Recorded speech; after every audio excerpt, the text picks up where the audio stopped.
медиада ар жуманын шаршемби күндөрү саат 2-де ден соолук программасы.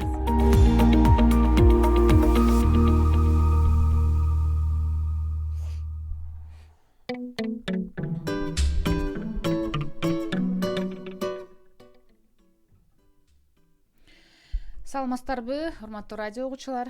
YouTube каналыбыздын көрүүчүсү эфирде өзүңүздөр баамдагандай ден соолук берүүсү. Аны мен Чолпон Бердикул алып барам. Белгилеп кетсем, бул берүүбүз ЮНИСЕФ уюмунун колдоосу астында балдардын жана аялдардын бакубатчылыгын, ошондой эле коопсуздугун камсыз кылуу долбоорунун алкагында уюштурулууда. Бүгүн биз өздүк гигиена оорулардын башаты деген тема тегерегинде сөз кылабыз. Ал үчүн студиябызга атайын адистерди чакырганбыз. Баткен район аралык оорулардын алдын алуу жана мамлекеттик санэпид көзөмөл борборунун балдар жана өспүрүмдөр бөлүмүнүн санитардык дарыгери Назифа Абдибаитова, ошондой эле ушул эле мекеменин тамак аш гигиенасы боюнча санитардык дарыгери Рахат Мажитова эжекелерибиз келип отурат. Саламатсыздарбы? Студиябызга кош келипсиздер. Негизи өздүк гигиена деп ага анчалык мындай маани бербегенибиз менен баардык оорулардын башталышы ушул өздүк гигиенадан болот экен да. Маселен, ушул 2020 жылы жалпы дүйнө жүзүн пандемия каптап турган мезгилде ушул ковидтен сактануу үчүн аябай ошол түшүндүрүштөр көп жүрдү маалыматтык компаниялар жанагы өздүк гигиена боюнча. Анан коомчулук дагы ушул ковидти жуктуруп алуудан чочулап, өздүк гигиенаны таза сактап, улам колун жууп, аралыкты сактап, бет кап кийип, антисептик колдонуп дегендей. Ушул жылы сиздердин мекеме тарабынан тараган маалымат азыр эсимде да, жугуштуу оорулар облуста кескин түрдө азайып, кээ бир оорулар таптакыр катталбаса, көпчүлүгү 2-3 эсеге азайган да. Мунун баарын адистер ушул санитардык эрежелерди, өздүк гигиенаны коомчулук сактагандыгы деп айткан. Андан бери мына абал турукташты, эпид кырдаал турукташты дегендей, анан ушул бир аз унутуп бараткандайбыз да. Негизи эле ушул өздүк гигиенанын адам баласынын саламаттыгындагы ролу, таасири тууралуу айтып берсеңиз да. Саламатсыздарбы? Бизди чакырганыңыз үчүн рахмат. Гигиена бул негизи грек тилинен которулганда соо, таза ден соолук, то есть таза ден соолук деген түшүндүрөт. Өздүк гигиена болсо бул гигиеналык эрежелерден турат жыйындысынан. Адам баласы ошол эрежелерди аткарып жана сактоо менен бирге көп оорулардын алдын алса болот да. Өздүк гигиена деген бул кичинекей төрөлгөн баладан баштап акыркы эмеге чейин сакталат. Мисалы өздүк гигиенага эмнелер кирет? Биз ата-энелер, энелер көбүнчө баласы чоңойгондо бул чоңоюп калды, өзү билет деп жанагындай эскертүүлөрдү унутуп калабыз да. Ошон үчүн энелерге айтар элем, биринчи колду жууганды эскерте бериңиздер демекчимин да. Балдарыңыздар чоңоюп калса деле, себеби эшикке чыгып келдиңби, дааратканага барып келдиңби, күчүк ит менен ойнодуңбу, айырмасы жок. Эшиктен келдиңби, таза тамакка отурарда жылуу суу менен бир жолу самындап колуңду жууп кой. Ал дагы көптөгөн жанагы ичеги карын оорулардан сактайт. Же болбосо жугуштуу жанагы эле тери ооруларынан сактайт. Анан тишти жууду дагы көпчүлүгү маани бербейт. Тишти канчалык таза сактасаң, ошончолук ашказан ооруларынан алыстайсың. Себеби кариес, жанагы эле бизде кыргыздарда курт жептир деп коебуз. Ошолордун алдын алууда таза тиш тамакты жакшы чайнап, ашказан оорулардан кандайдыр бир алдын алат да. Ошону дагы эскертип балдарга. Анан күнүмдүк душ деп коебуз, жууну. Айрыкча жана өсүп келаткан балдарга аябай түшүндүрүп, бир күндө бир жолу жок дегенде жуунуп, таза жүргүлө деп. Мусулманчылыкта да бар го, таза жүргүлө. Ошондой нерселерди энелер көбүрөөк айтып эме кылыш керек да. Анан дагы тырмактарды таза алып жүрүш керек. Себеби тырмактар билимсизден көптөгөн бактерияларды алып жүрөт. Кыска алып, тазалап жууп, ошондой эле буттарын жууп, жанагы өсүп келаткан баягы гормональный өзгөрүш болот го, ошол мезгилде аябай личный гигиена сакташ керек. Кыз балдарга өзүнчө энелери, балдарга аталары түшүндүрүп, маанисин түшүндүрүш керек да. жөн эле жуун деп эле айта бербестен түшүндүрүп айтып ошондой жөнөкөй нерседен башталат баардыгы. Анан ушул өздүк гигиенаны сактоодо өздүк гигиеналык каражаттар колдонулат албетте. Ушул өздүк гигиеналык каражаттарды кандай колдонуу, кайсы убакта алмаштырып туруу, канча убакытта алмаштыруу керек, жаңылоо керек, ошолор жөнүндө да айтсаңыз. Өздүк гигиена, например, бир эле мисалы тиш жуудан баштасак, ар бир баланын баарыбыз эле билебиз, ар биринин тиш жуугучу өзүнчө болуш керек. Аны да бат-баттан алмаштырып туруш керек. Кээ биркилер 1 жылдап колдонот щетканы. Азыр аябай технология өнүккөн, түрдөп чыгып атат, ошого карап, состояниясына карап алмаштырып туруш керек. Анан гипоаллергенный, бала кичинекей болсо гипоаллергенный pH средалары нейтральный болгон средстволорду колдонуш керек жаш балдарды. Кыз балдарды сөзсүз, жанагы жаш бала чоң зара барганда сөзсүз жуунтуруп туруш керек. Постельный бельону 1 жумада сөз 1 жолу алмаштырып, ал эми ич кийимди күндө алмаштырып туруп, особенно кыз балдарга күндө алмаштырып, айтып, үйрөтүп, анында кантип жуулуштун өзүнүн жолдору бар. Алды жарттан артты карай деп жанагындай гигиеналары бар да, кыз балдарга, эркек балдарга өзүнчө. Ошого ошолорду кеңири айтып түшүндүрүү бул көбүнчө энелерден көз каранды.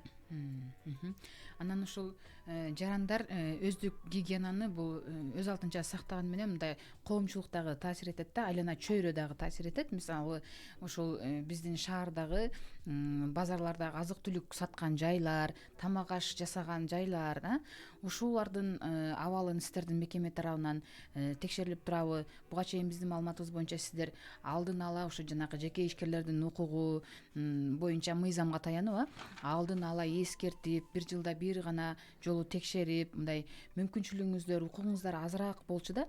Азыр кандай болуп калды бул багытта? Санитардык абалыбыз кандай шаарда дегендей, облуста? Шаарда эми мына көп эле базарларда бул башаламан соода саттык болуп кетти да. Мисалы нан саткандар, ошол жерде овощи, фрукты саткандар, жана самсы, жана пирожки сатып эле ушу жан багып үйүн балдарын багып атышат да. Булар дагы көп жолу бул ушу жергиликтүү бийлик менен, укук коргоо органдары менен, СЭС тарабынан, ветеринария жана башка кызматкерлер менен чогуу биргеликте ошо базар Сайдмар Айжу көчөсүндө рейдтерди көп жүргүздүк. Ал жерде бүт бардык сатылып аткан салаттар, нан жана башка продукталар бети жабылбай эле ачык түрүндө сатып атышат да. Буларды мен айтып кетер элем, өздөрүнүн совестине, өздөрүнүн ушу эмесине коюп, өзүнчө бир витрина жай уюштуруп, жабык, бети жабык, марли менен тосуп дегендей, мына чаң чуңдан алыс кылып, жакшы элдин ден соолугун ойлоп сатышсын деп айтып кетер элем да, сунуштап. Анан дагы бул ашкана жана магазин дүкөндөргө биз текшерүү бат-баттан болуп турат. Ашканаларга бул 1 жылда 2 жолудан, дүкөндөргө 11 айда бир. Кечээ 2023 жылдын январында моратория кирди деп айтылды, бирок ал жерде ветеринария жана СЭС кызматкерлерине моратория жарыяланбады да. Эми 2 кварталда дагы текшерүүлөр башталат, бул жеке ишкерлерге бүт баарына. Мында тамак ашка тийиштүү объектилерге бул текшерүү эскертүүсүз барылат, коммуналдык объектилерге эскертүү 10 күн алдын берилет. Ошо балдар бакчасы, мектеп, ашкана, дүкөн, дагы ресторан, дагы башка объектилерге буларга эскертүү берилбей барат. Ал 5 күн ичинде аралыгында текшерилет. Ошондо дагы мен айтып сунуштап кетер элем, бул дүкөндөрдө бүт азык түлүктөрдү, баягы мөөнөтү өтүп кеткен азык түлүктөрдү сатпоону, элге тартуулоону, ошо мисалы фирмалардан алган болсоңуздар, фирмалар менен договор түзүп алсаңыздар, или арендага берген болсоңуздар жеке ишкер, ошол ортосунда дагы договор болуш керек. Анткени биз жеке ишкер болуп кылып каттап киргизебиз проверкага, юридикалык жак болуп текшерилип каласыз. Ал юридикалык жак болгондо уже сиз штрафтардын да суммасы көбөйүп кетет да. Мисалы ошо азык түлүктөрдүн мөөнөтү өтүп кеткен жана сапаттын коопсуздугун далилдеген декларация кагаздары жок болсо, бул жерде физический лицого 7,5 миң штраф болуп калат, а юридический лицого 23 миң сом штраф болуп калат да. Ошондо да сиздер договор түзсөңүздөр жакшы болот. Ушу Анан мисалы үчүн эч кимге жашыруун эмес, шаарда ошол эле жер жемиштерди, жанагы картошка, пияз, сабиз сыяктуу азык түлүктөрдү дагы эле ушу жерге төгүп алып саткан учурлар жок эмес. Анын жанында эле ушул балык бышырып, пирожкилерди бышырып, анын бул жагында эт сатып аткандар бар да, ушундай көрүнүштөрчү. Бирок сиздер тарабынан, тийиштүү мекеме ишканалар тарабынан атайын рейдтер, комиссиялар бул боюнча иш алып барганын дагы көрөбүз. Бирок эмнегедир натыйжа жок да. Эмне элдин жоопкерчилиги жөнүндө сөз кылышыбызга туура келеби ошондо? Же эч кандай мындай чаралар таасир этпей жатабы? Ушул жөнүндө да айтсаңыз да. Эми ар бир адамдын аң сезими ар кандай экен да. Биз рейдтик текшерүүлөрдө ушул баардык ишканалар менен алардын катуу тагытип, жумшак тагытип, тамашалап дагы айтып келатабыз. Чекеге чыгарып, сыртка бетин жаптырып, өзүнчө бир бурч уюштуруп, ошол санитардык гигиеналык талаптарды аткаруу менен, мисалы картошкалар ушу жерде эме туп атпайсызбы? Аны бир ящиктерге өзүнчө бир бурч уюштуруп, таза жакшына кылып тыккан перчаткилерди кийип, азык түлүктү сатып атканда дагы, мисалы нан же башка тамак аш сатып атканда дагы перчаткилер менен кийип, перчаткилерди гигиенаны сактап сатса, бул алган адам дагы мындай от души аласың да, мынтип жаман жиркенбей жакшы аласың. Постоянно ошол адамга клиент болосуң дегендей. Бул адам өзүнүн эле эмесинен экен, совестинен экенчи. Жоопкерчиликти сезип, өздөрү дагы ошол биз айткандан чыкпай иштешсе, өздөрүгө да жакшы. Законда бул штрафтар дагы салынган буга чейинчи 7,5 миң сом, 1000 сомдон 5 миң сомдон ар кандай штрафтарды деле салып жүргөнбүз ошо башаламан соода саттык жайларыначы. Сиздердин мекемеден тарабынан ушундай чараларды көрүүгө укугуңуздар бар, демек? Ооба. Ага карабай дагы эле ошол көрүнүштөр кайталанып келатат.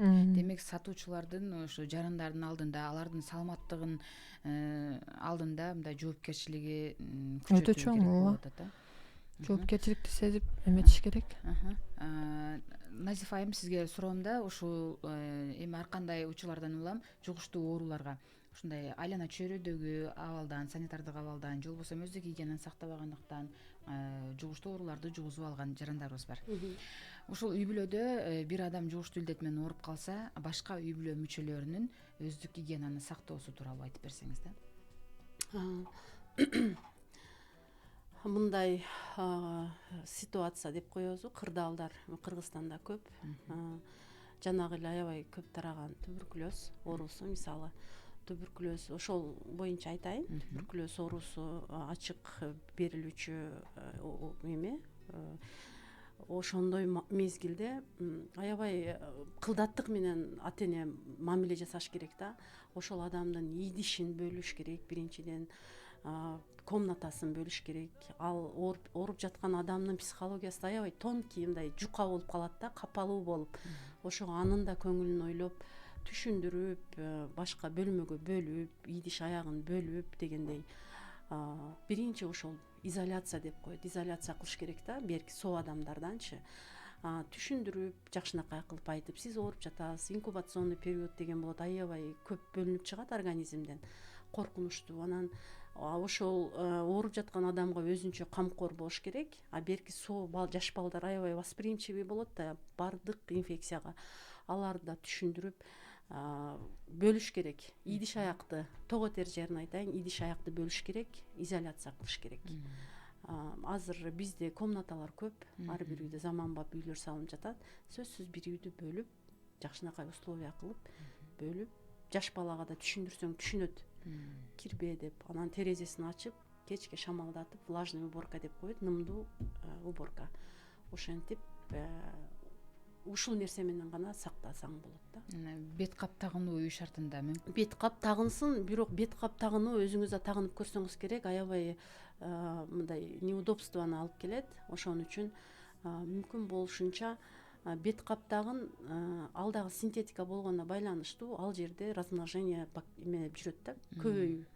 Ошон үчүн мүмкүнчүлүк болсо колдо тегип, жууп, бүтүктөп, бат-баттан алмаштырып, ал адам отура бербейт да, чыгат эшикке. Ошондойдо эме болгондо, контакт болгон маалда тагынып, жакшынакай болуп, сүйлөшүп эме кылса болот. Анан биротеле эле ал кишини камап коюп, узникте кылып кылыш өтө кыйын. Шартка байланыштуу. Ал эми мындай аба аркылуу жуга турган оорулардан ошентип аба аркылуу жуга тургандан ошентебиз. Анан контактно бытовой жолдор менен да жугат, ошолорду ошентиш керек. Колуңду жуу, этият бол, ушундай эмелер да. Анан жанагы кан аркылуу жуккан оорулар бар эмеспи? Мисалы үчүн гепатит ооруларынын Б, С, Д түрлөрү, боор оорулары. Булардан антип сактануунун зарылчылыгы жокпу?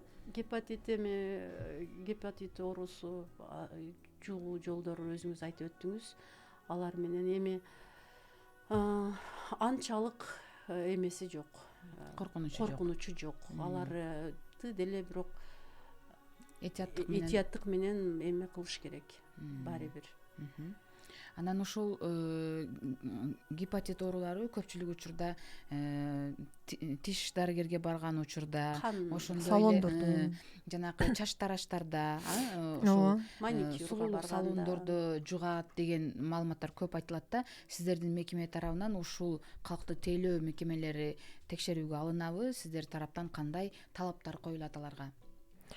Бул частный медцентрлер, стоматология же башка дарылоо мекемелерине дагы бизде текшерүү жүргүзүлүп турат пландык түрүндө. Ал жерде ошол бүт инфекционный контроль боюнча санитарно-технический эмелерди сакталдыбы, бүт бар жогу каралат.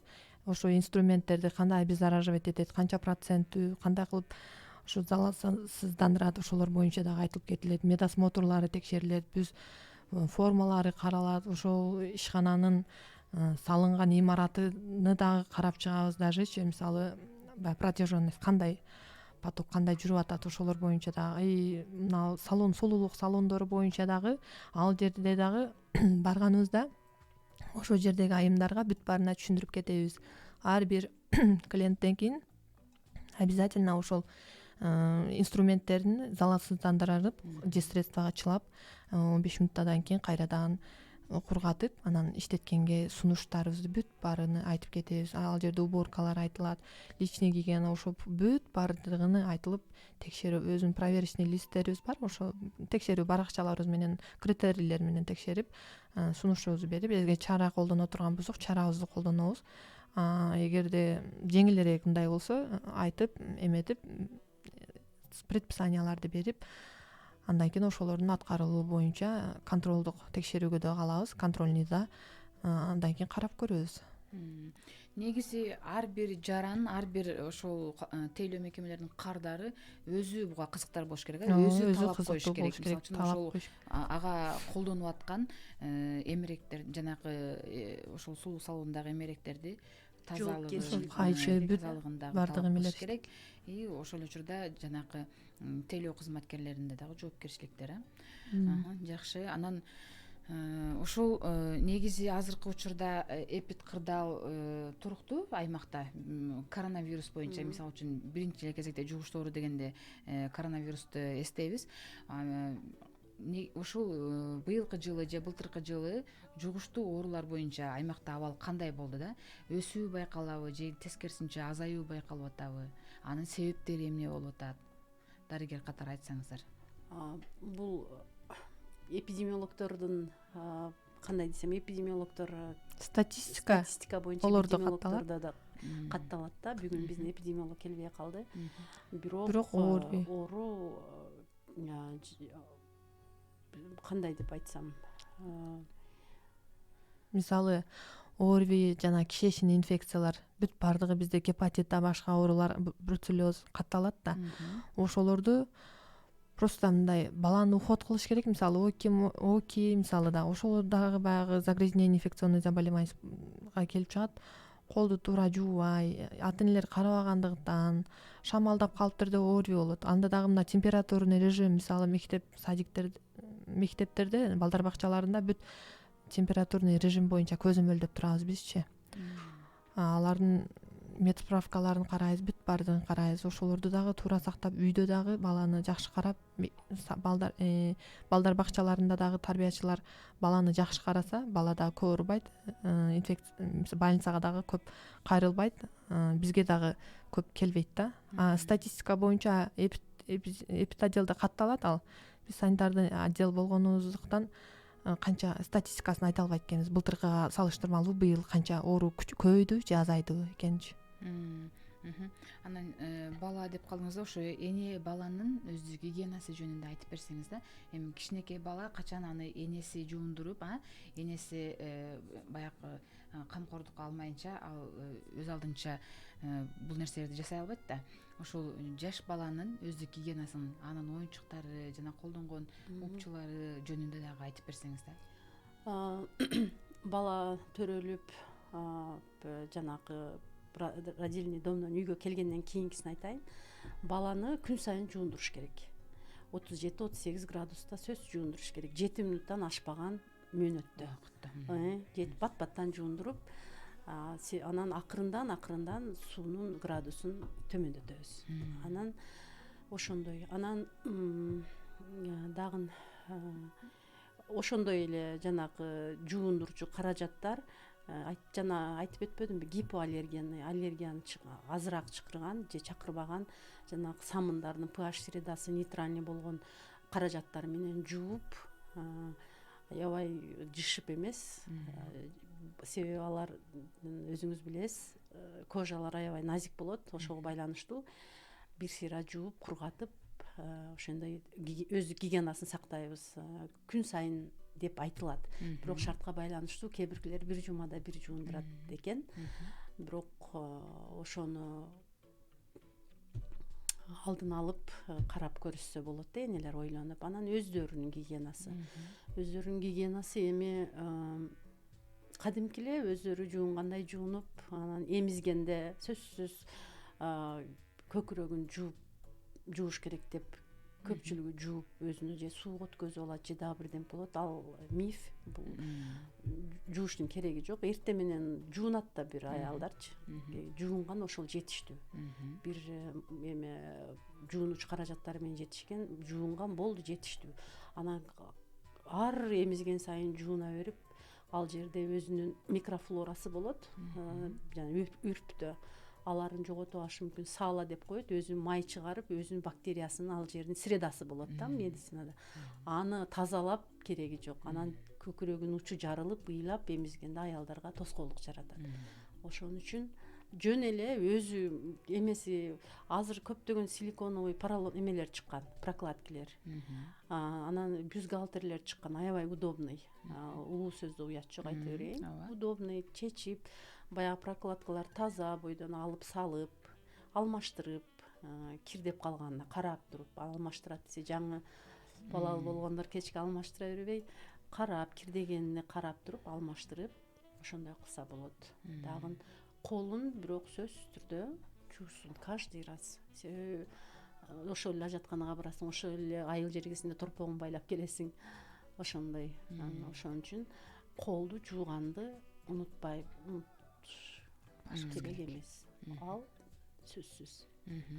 Жакшы, рахмат.